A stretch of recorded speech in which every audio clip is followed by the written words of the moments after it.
big twitch there from Kerley. He's the biggest, he's the most powerful, he's the quickest tonight. Yes, he was the quickest in Rabat Diamond League on the 28th of May. Twitching, looking back, was the order of the day. But will this rematch a revenge rematch, or will there be ironing out some mistakes?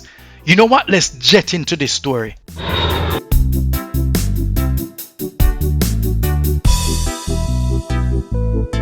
Welcome to Jet. So first and foremost, before I get into this really stimulating topic, and to show why Jet believes that this race in Florence coming up could be a rematch, a revenge rematch between Omanyala and Fred Kerley. Give thanks to Yahuwah and to his son Yeshua HaMashiach. And while you're at it, why not touch the like button, smash the subscribe button, touch the bell before you forget. Yes, man. On Sunday the 28th of May, we had the really highly anticipated matchup between Fred Kerley and Ferdinand Omanyala. So Fred Kerley took the win and Simbini came second and Omanyala came third. This race was without some controversy, I must say. If you look closely at the beginning of the race, you can see that Fred Kerley twitched a little bit, or perhaps in some case massively, in the blocks before the gun go off. The question is, did this affect the other athletes? We know that twitching is now legal and it is not a false start, but should we bring twitching back in as a false start rule, or should we leave it as it is because it is only natural for athletes to twitch? And secondly, Omanyala made the gravest mistake textbook athletics should not make. This is schoolboy stuff. This is youngster stuff should make this sort of mistake. This is let's say Tobago kind of mistake.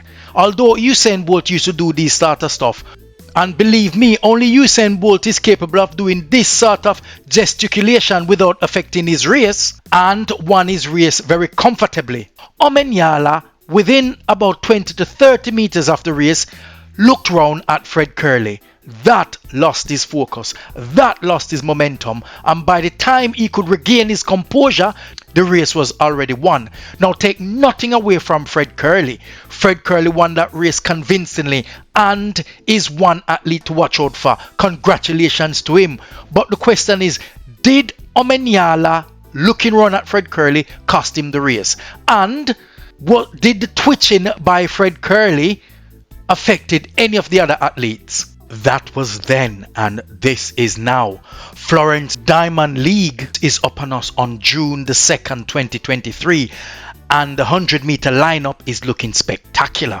We are talking about Simbini, yes man, Ferdinand Omanyala, one of the fastest this year, and none other than Fred Kerley. Yes man, Kerley is ready, fast and very fierce.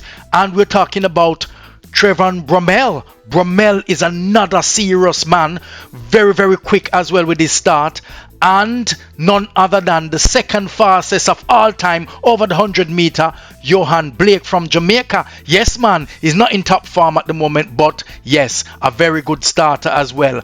And Marvin Bracey, yes man, a very very good race. He matched up with Fred Kerley at the World Championships 2022, and Fred Kerley was the strongest and took the win by a whisker. Yes man, a very very tough race indeed. So that was then, this is now. Let's move forward to Florence, Italy, and see the matchup. What is your view? The question is, will this race become a revenge race? The mistake is going to be corrected by Ferdinand Omanyala, who has beaten Fred Kerley before. And Fred Kerley will stay in the blocks. And Jet is not advocating that the rule should come back. I think the twitch was acceptable. The twitch rule changed around about 2011-2012. So an athlete can twitch without being disqualified only if the twitch is so dramatic and it was observed by some sort of random, really obvious movement. They will call them back and perhaps they will give the athlete a warning who actually did the twitch. The penalty could also be a yellow card.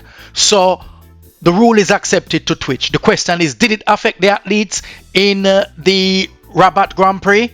What about all the other athletes in this Florence race coming up on Friday? Very, very open race indeed, but we all know that the matchup will be between Fred Kerley, Ferdinand Omanyala and Simbini. We shouldn't count out Marvin Bracey and Johan Blake. What is your view? Write your comments below, man, and let's have a discussion about this. For those of you who've forgotten to subscribe, please remember to touch the like button, smash the subscribe button, touch up the bell, and remember to share with friends and family. So here we go now. We're going to jet off,